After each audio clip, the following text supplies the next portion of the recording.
Cool. Well, welcome to Beer with Buffy and Comics, everyone. I'm Josh. I'm Alex. Welcome. We are here. Here we are again.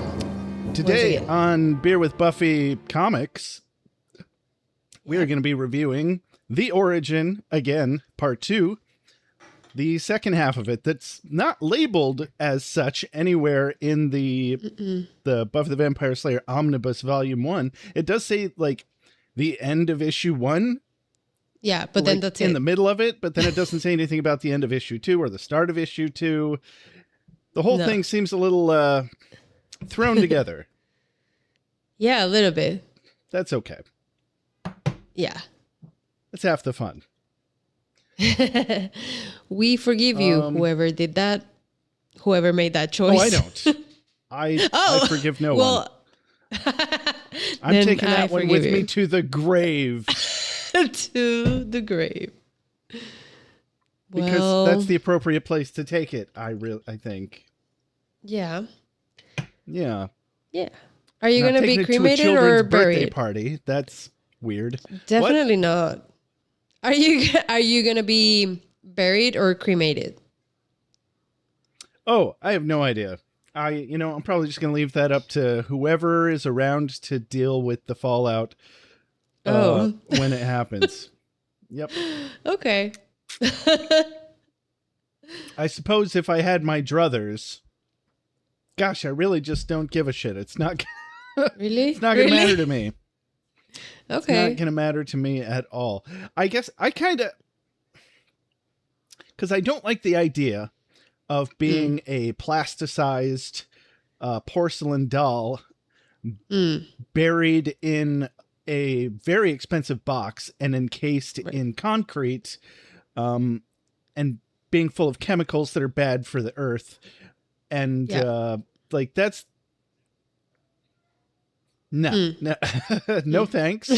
I guess, I guess if I had my druthers, I would prefer to be not embalmed, but just buried, just to have a normal burial. Not a modern normal burial, but like body in soil kind of burial. Yeah. I agree. Me too. I'd rather be buried than cremated, just because I want my body to be available in case of a zombie apocalypse. I would love to be a zombie or a vampire or some undead. I will. Yeah. I'm subscribed. I think I'd prefer to be a vampire. Absolutely. Any day of the week. Even, if the choices are zombie, werewolf, vampire, of those three, absolutely vampire. I don't even know. I don't know. Whatever. Yeah, vampires are cool. They live forever. And they're nighttime neurodivergent types. Sounds great. It's perfect. They are. Pretty sure the concept of them was invented by neurodivergent people who are fantasizing about not being part of this normal day slave bullshit. Yeah, that sounds about right. Have you seen the interview with the vampire, the series, the new? I've not seen the series. I loved the movie. The movie from the 90s? Yeah, the 90s movie, yeah. Yes, me too. Yeah, where Tom Cruise and Brad Pitt are very, very gay. Oh, yes. But not enough, somehow. Not enough. Yeah, also. Still not gay enough. Yeah.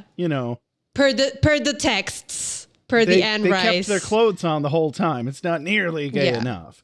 No, but it's okay. You mean for the books, right? Yeah. I knew that was what you were talking about. Duh. But they fixed it. Don't worry, they fixed it in the new series. In the new series, they're very, very gay. It's good. I recommend. Good. Yeah. Yeah. I read the Vampire Lestat as well. around the same time in the 90s, I think. And I think that was probably the first novel of that length that I ever read. And it took me ages to get through it. Which probably should have been the first sign that I've probably got some sort of learning disorder or something, or ADHD. I don't know. Because it shouldn't take a year to read a couple 100-page book. Like, it wasn't that long in retrospect, but it still just took a lot of like purposeful concentration to get through it. Yeah. But anyway, yeah, Lestat like fucks his mom like right out of the gate. Yes. I He makes didn't her a know vampire this. first. So it's okay. It's okay. It's okay. No, I actually didn't know this because I don't actually remember if I read The Vampire Lestat or not. If I did, I probably forgot about it. I do have it in my bookshelf, but I didn't. When I saw the new season, which is The Vampire Lestat, like of the series, they reveal this thing about like Lestat fucking his mom, and I was like, "What in the incest Game of Thrones?" Yeah, a lot. Wow, it's a big thing. Yeah, okay. yeah. Neat. All right, I officially need to watch this. Wait, he's fucking his mom? Now I have to watch it. I have to. Yeah. Okay. So there you go. I am an enigma. Why? Anyway. Cool. Anyway. Yeah, so comic books. How do you feel about comic books? Right. Let's talk about these vampires, not those vampires. Let's switch to Buffy, the Buffyverse, shall we? We don't have to. We don't have to, but, you know. I mean, whatever you want to do. That's fun too. No, I do. I want to talk about this. This was a very interesting issue. I liked it. Yeah, it definitely picks up pace from the first half of the origin. Oh, yeah. Yeah. Oh, yeah. Oh, yeah. And I'm so sorry that I ruined so many things while we were doing the first half. Yeah. But you spoily. Yeah, that's me. Yeah. It's okay. Wow. I really can't drink liquids. I always spill them. Oh, well, I guess it's because you're full of plot holes. You're walking, talking plot hole emporium. Okay. There, I don't know. I did it. What was I going to say? I'm just kidding. You're not full of plot holes. You make perfect sense to me. You're valid as a human being. Thank you. I appreciate that. I needed that. Anytime. That's what I'm here for. Yeah.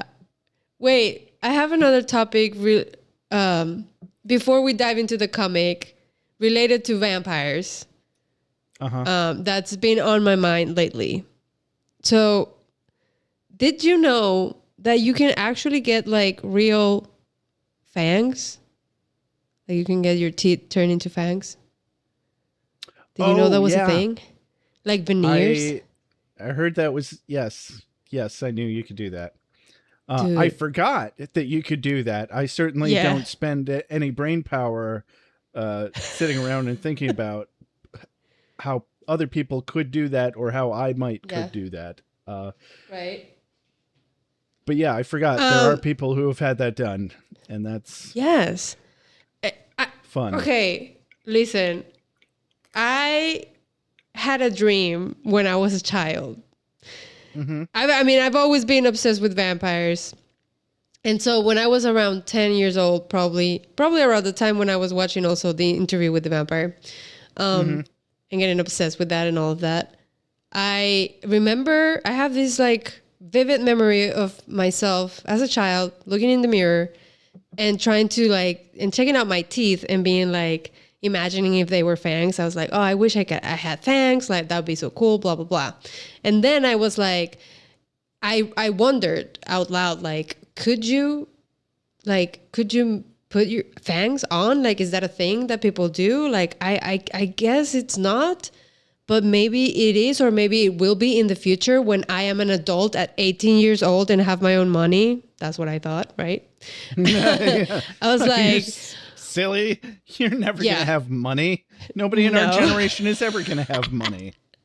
yeah, no. But back then, I was like, when I am 18 and a full adult with my own money and I can do whatever I want, I'm going to look into this and see if I can get me some fangs.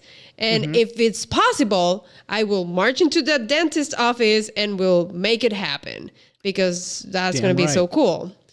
But then, years passed and I was like, oh, that's not a thing. Like, you can't do that. So I let go of the dream until recently, about maybe 4 months ago, across my For You page comes like some person that had their fangs put in, like veneers. And I was like, what? It's possible? I was like, uh-oh.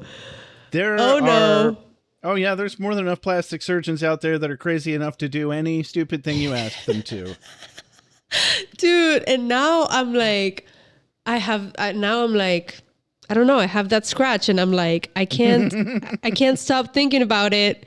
I am now an adult and I sort of have money. I could get some money. I could make it happen, Josh. I could do this to my teeth and fulfill this childhood dream that I had, And now I'm like a little bit scared about it because I'm like, I might fucking do it, dude. How is it any different from getting all these tattoos, I guess it's not any different at all. What? Oh, I guess it would look cool. It'd look cool. Yeah. Why not? It would look cool. What if it makes it hard to chew? No, I know that's a common question, but per the people that have done it to themselves and like they've answered this question and they say that it's not. Also, it depends like how long you put, like how are the fangs, you can get like long ones, but you can get like a little bit like shorter and not that drastic, and it wouldn't be a problem. Okay. So I don't know. Yeah, I guess they thought of that. All right. Yeah. Are they sharp enough to actually puncture a human's neck? Yeah, that's another question. And I think the answer is no. Well, then what are we even doing here? Come on. Then what are they for? Yeah, I don't know. You know what? When I get them done, I'll let you know. I'll test it out and let you know. Yeah. I mean, I think I'll notice. I don't know. We could make it through a couple podcast episodes, 3 or 4, and then the 5th one, you're like, so, hello. Anybody? Wait, you got a little spinach there in something. I mean. Oh, sorry, not the spinach. Next to the spinach. Next. Oh. Yeah. Yeah. Nope. I don't know. We'll see how it goes when we get there. We'll see what happens. Okay, I'm done with this topic. I just needed to let it out. It certainly would make getting ready for the nightclub goth night a little bit quicker. Oh, yeah. Yeah, definitely. Mm-hmm. For sure. But then you've always got to like have your nails painted black, and you've always got to like use white base and eyeliner. Yeah. It's not easy. Have crushed velvet clothing for every occasion. Yeah. These fangs are a lot of responsibility. It's a lot of responsibility. I don't know. To keep up the vibe. Yeah. Yeah, it's like having pink hair. You can't just have that. You have to have everything that goes with it. Yes, it's a whole package. Mm-hmm. I don't know. Some people might dream of having fangs. Some people might have nightmares where they have fangs. Some people like Buffy might wake up screaming from a nightmare once again. This is how we start the comic. Buffy is screaming awake because she can't stop having nightmares, apparently. And brought she's it late. Full circle. Look at you. Hey. Here we go. Barreling straight into the episode. I'm sorry, into the comic book issue. Mm-hmm, mm-hmm. Buffy wakes up in a cold sweat. Oh my God, I'm never going to sleep again. Mm-mm. And she's running to class and she's late. She's time impaired. Right, And, I like that. I might use that. She runs into her boyfriend. I mean, when doesn't she run into her boyfriend is what I want to know. Oh my God, Jeffrey. Jeffrey, I Fuck swear off. that guy's everywhere. He's around every corner. Getting I real know. sick of him, if you know what I mean. So she lies and says that she has the flu, and that's why she didn't answer the phone last night. Because if you recall, she was training with Merrick in an abandoned warehouse, which is perfectly normal behavior for any teenager, really. I'd be lying if I said I didn't do that at least a couple of times. So,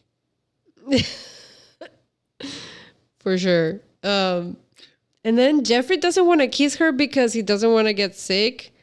I'm like, ew, red flag, another red flag. oh, do you Because think? when I love somebody, when I love somebody, I don't care if she's sick, if I'm sick, like we're both sick, baby. I'm sorry. You want the bad germs as much as the good germs, huh? Yes. Oh wow, Exactly. that's dedication. My hat is off to you. I am not as good of a person. You're I'm Jeffrey, that guy. I see.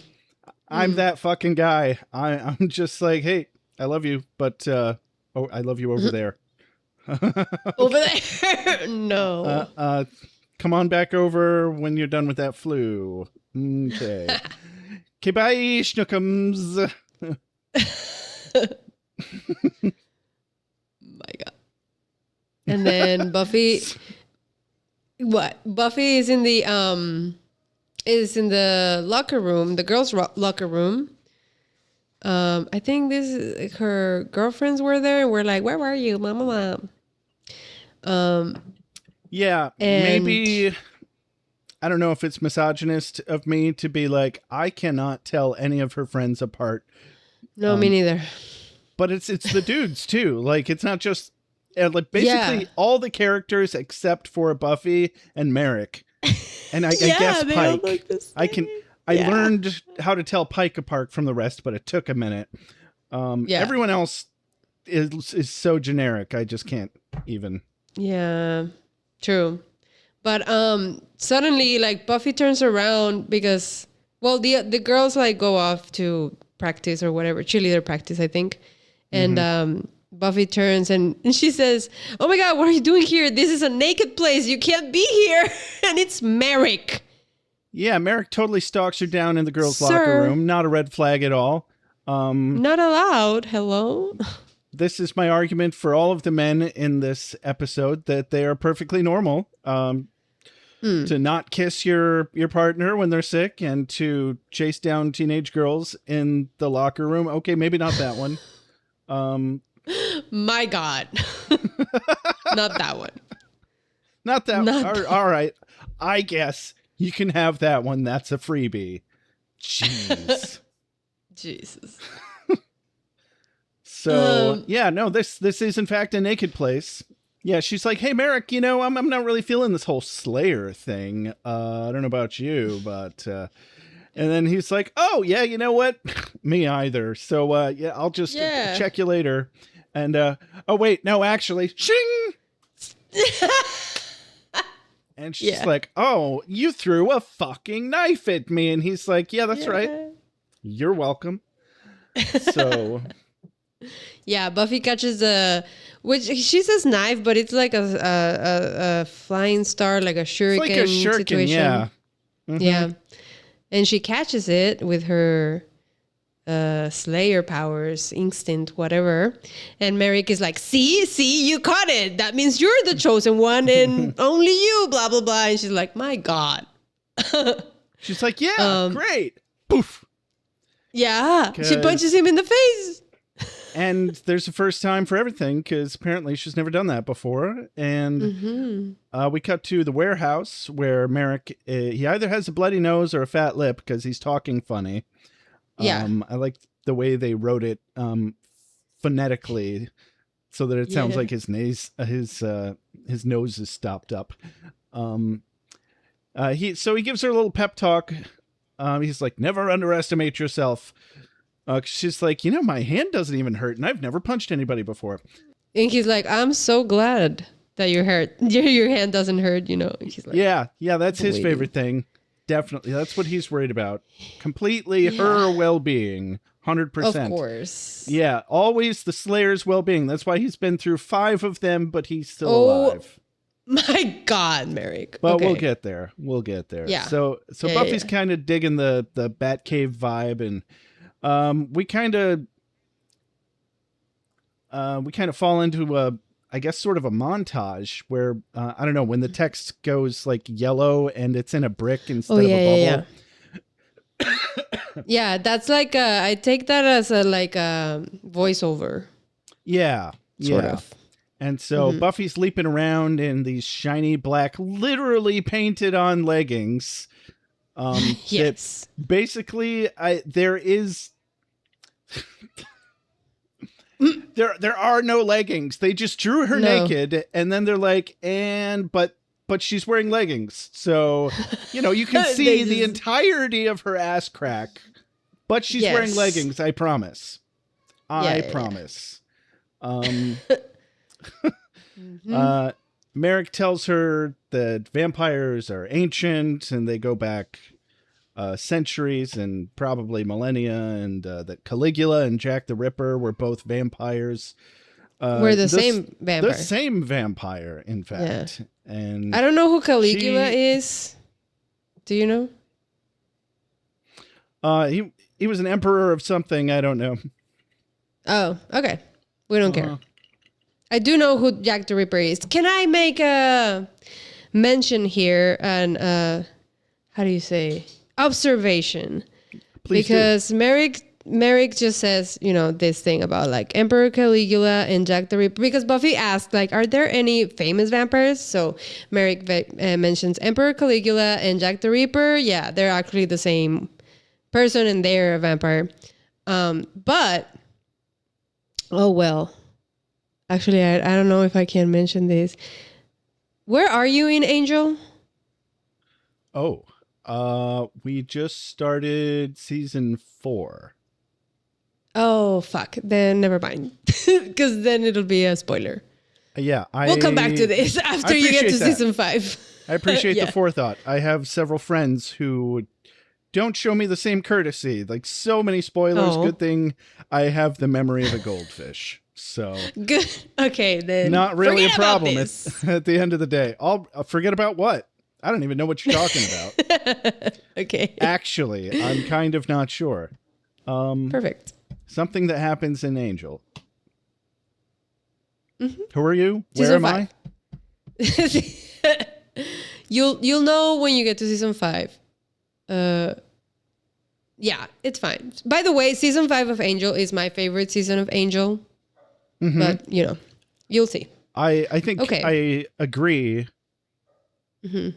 It's been a long time since I've seen it, but I have good impression memories of it. Mm-hmm. I kind of binged it all, and it was 25 years ago, so... Right. Yeah. All I remember is Puppet Angel was the best thing that ever happened. Yes, that's and Spike and Angel favorites. Have an epic battle. Yes. Mm-hmm. So we're on page 64, it looks like, and the other ancient ones are out there. Merrick's still talking. It's a voiceover. He's talking about Lothos. Yeah. Lothos was born in the 11th century. He's powerful, but not invincible. He's still a vampire. He's still vulnerable to the sun, and a stake can still find his heart. Buffy's zoning out, like you do when you're a teenager and adults are trying to shove too much information down your throat, but then they get mad at you about it. Yeah. And Merrick grows antlers out of his ass in a retaliatory fashion against... Yeah, he says he does. I believe him. You know what? So far, this guy hasn't lied about anything. And exactly. I'm pretty sure this guy has antlers growing out of his ass, and he just decided the best time to tell Buffy was when she wasn't listening. Exactly. And then he decides to stake Buffy's notebook to make her pay attention. Yeah, which is completely mature adult behavior, and he's definitely a good mentor figure for her. Very normal. Very So much better normal. than her parents. Oh, so much. I mean, but actually, at least he's there for her and actively, taking an interest in her and not just like, hey, don't drive my Jaguar. Goodbye. Yeah. Buffy, we have another page where Buffy's late again and Merrick is going through. This just cuts around to a bunch of different things on this page. Yeah, it's Buffy's late. a little disorienting. She hears the bell. Merrick circles a bunch of vampire deaths in the obituaries. Buffy gets bottled water blessed at the church.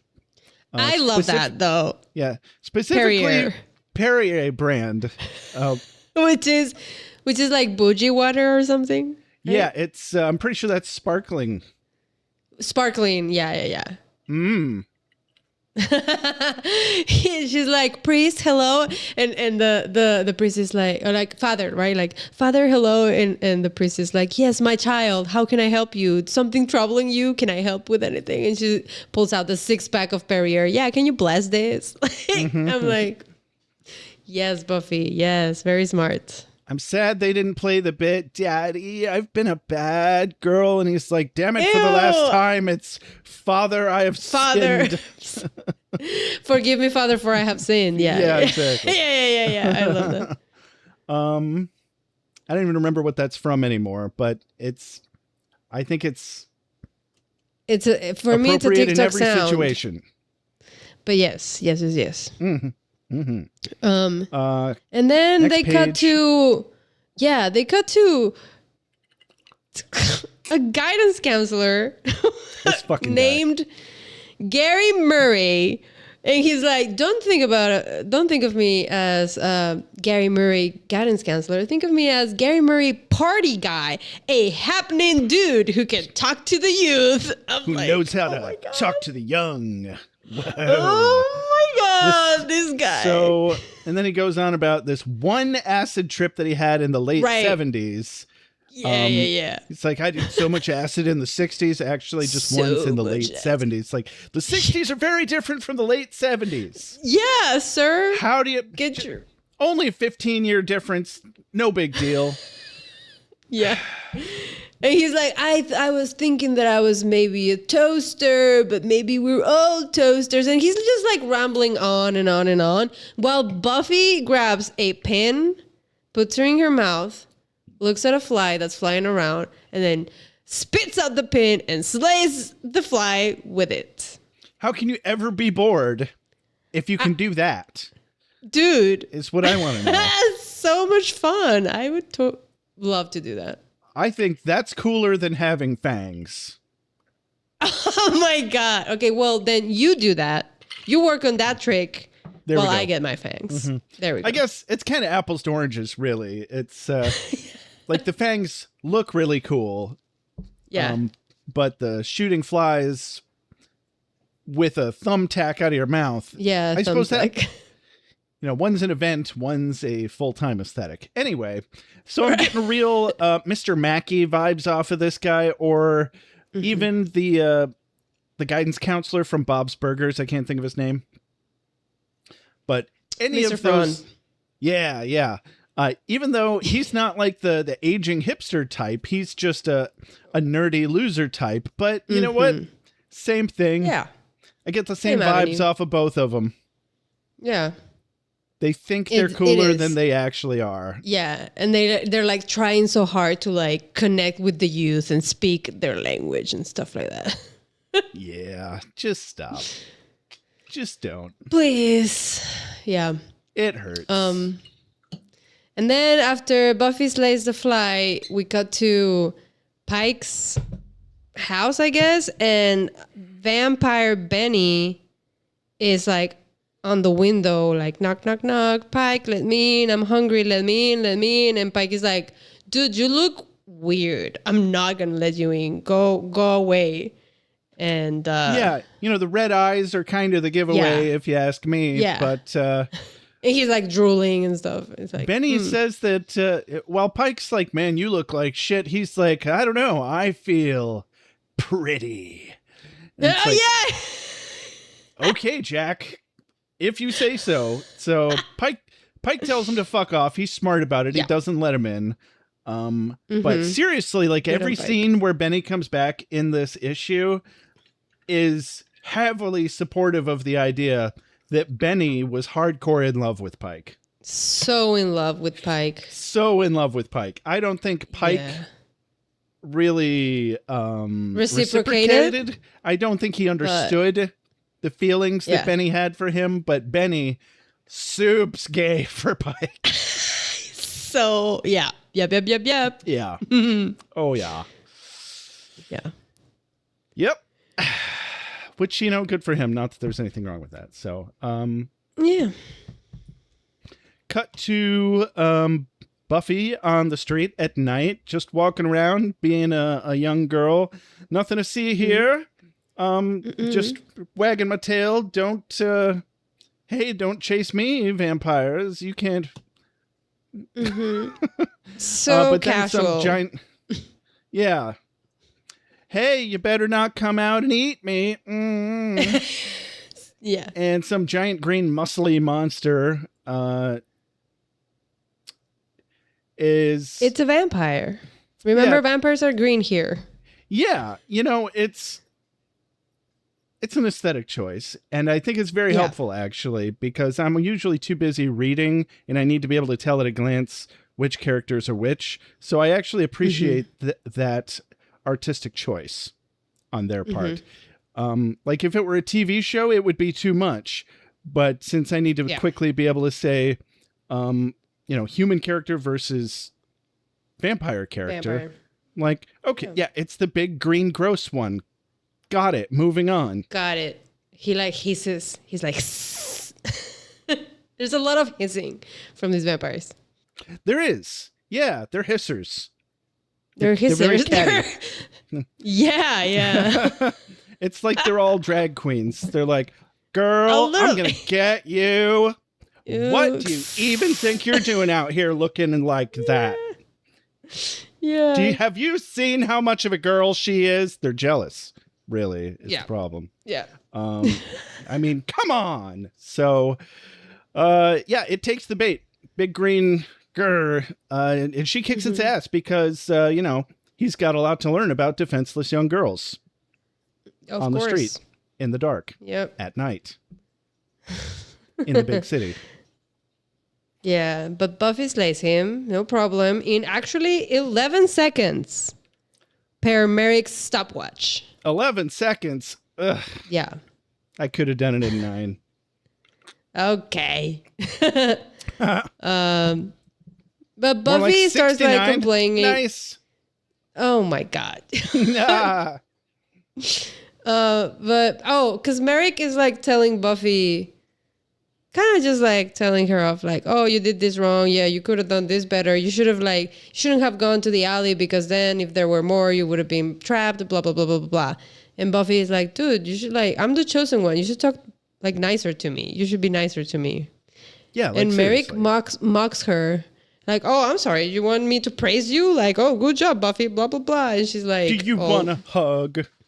Yeah. You want me to have the warm fuzzies for you? Yeah. And it's kind of like, you know what? You're actually pretty lucky that this large middle-aged man is not a perv for you, Buffy. So oh my God. Maybe appreciate that. True. This is when Merrick mentions that he has trained 5 slayers prior to Buffy and that they were all better than her and she needs to get her shit together, blah, blah, blah. Harder working. He doesn't say... harder working. Yeah, that's true. The implication being that since they worked harder, he expects Buffy to die quicker. But granted, Buffy doesn't really come up with words for this other than, well, she's got a certain je ne sais quoi that the other girls didn't have. But, because it's a je ne sais quoi, she doesn't know what it is. Yeah. So she picks her fashion sense. That's her favorite thing about her right now, I guess. Yeah. For now. Very important in her mind. It's an aspect of herself that she doesn't really lose either, come to think of it. She always hangs on to that keen fashion sense. That's true. In season 4, when she's in the initiative, and Maggie Wall, she's like, "Oh, you should, we can give you some fatigues, like some soldier outfit." And she's like wearing this halter top, and she's like, "Oh, don't worry, I patrolled in this halter many times. It's fine." Ah, okay, nice. She's fine. Yeah. Cool. But yeah, Merrick is putting boundaries. He literally says like, "You shouldn't think of me as a friend, Buffy, like, because that's going to distract from the work." And then Buffy says what he's not saying, but saying, which is like, "And then if I die, it's going to be harder for you if we're friends." And he's like, Well, I mean, she's making it all uncomfortable now. Jeez. Yeah. Finding the truth and stuff, calling me out like that. Yeah. But that's when she's like, "Yeah, well, I've got something that these other girls didn't have. A keen fashion sense, for starters." And Merrick's like, "Vampires of the world, beware." And she's like, "Easy there. Making jokes. You want to lie down? I know it hurts the first time." First time. That one made me laugh. Yeah. Yeah. But they're bonding. It's actually kind of a touching moment. Yeah. Yeah. They better enjoy it while it lasts. So. Yeah. Cut to Cassandra is dead in the ground, dead. Cassandra, goodbye. Yeah, from earlier, from part 1, if you recall, I thought she was down by a river, living in a van, eating government cheese. She was, in fact, at the railway tunnels, being killed by vampires who probably don't much care for government cheese. Probably still living in a van, though, down by the river. Yeah. And then, okay, hold on one second, because I was like, is this what I'm seeing here? Andy, like Jeffrey's friend, tries to grab Buffy's boob. Is that what I saw? Like he was like, How many of Jeffrey's friends are just going to openly try to grope Buffy? I was like, wait, I thought we got rid of Grueller because he was a groper. But now we're just replacing him with Andy, who's over here like, "Hey, I just got to get me some for today." And Buffy's like, "Or I would like to put you against a locker where you fucking belong. How about no?"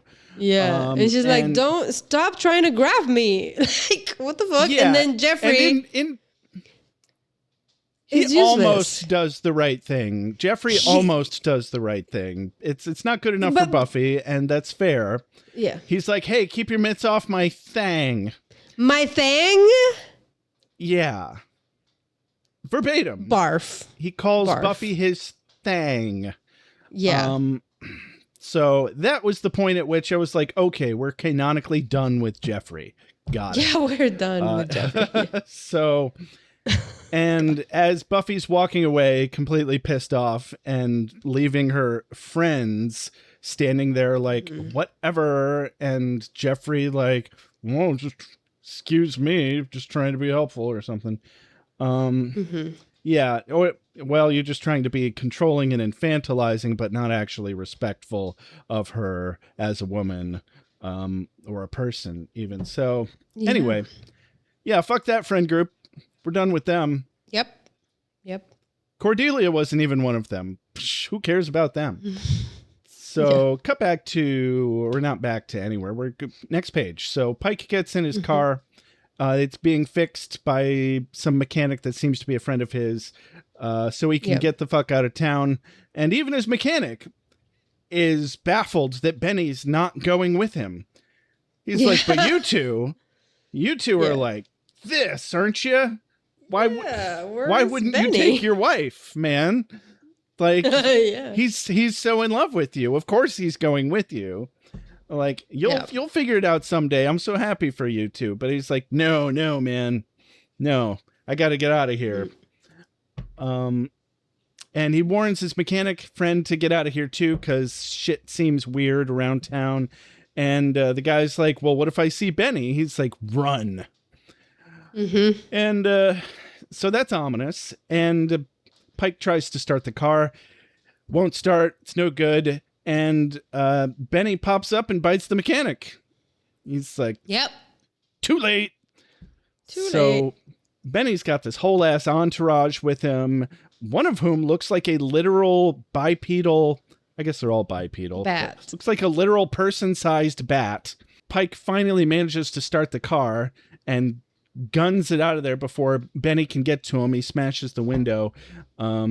Like, here's Johnny. I forget what he actually said, but something stupid like that. Yeah. One of them leaps onto the windshield and loses an arm when Pike crashes into a tree immediately.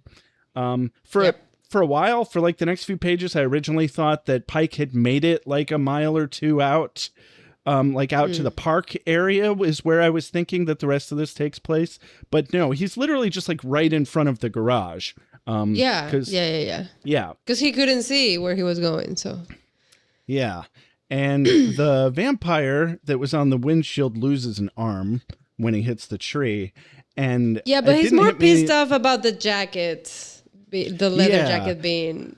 that's what he says. That's what he says. Yeah. But I'm not sure that any of these vampires are particularly emotionally mature enough to understand that they're upset about, losing an arm, for instance. Right.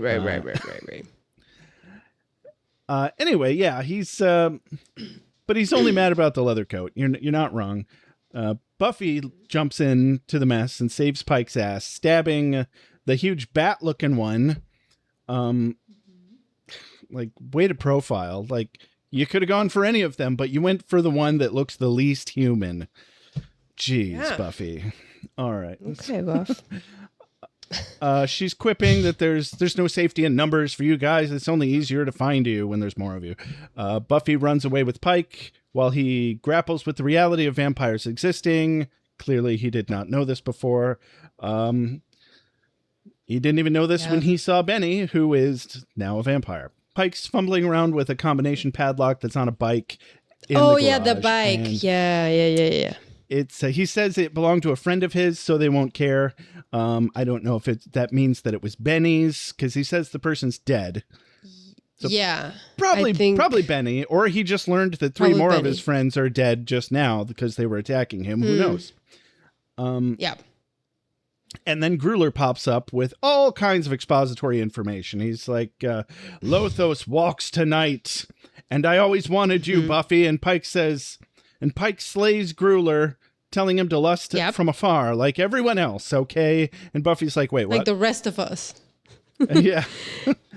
Yeah, and Buffy's like the rest of us? He's like, oh, did I just say that? No. Come again? He's like, I just did. No. Yeah. So, yeah. I lust from afar for you. That's no but big you deal. knew that. No biggie. I don't see what the problem is. So that's where we get our first inclination that there might be some sort of romantic spark between Pike and Buffy. Yeah. True. Yeah, even though, they've spent the last 20 pages of the comic talking about how much Benny definitely wants to fuck Buffy. But this is the first time Pike really admits it. Yeah. That he's also interested in her, which I think speaks volumes to his integrity in comparison to Benny, because he doesn't want to be one of those guys. He doesn't mind hanging out with one of those guys while they're complete shitheads. So that's several points against Pike, but, no one's perfect. You got to have something to try and fix, right? Yeah, sure. And then we cut to Lothos villain talks at Merrick.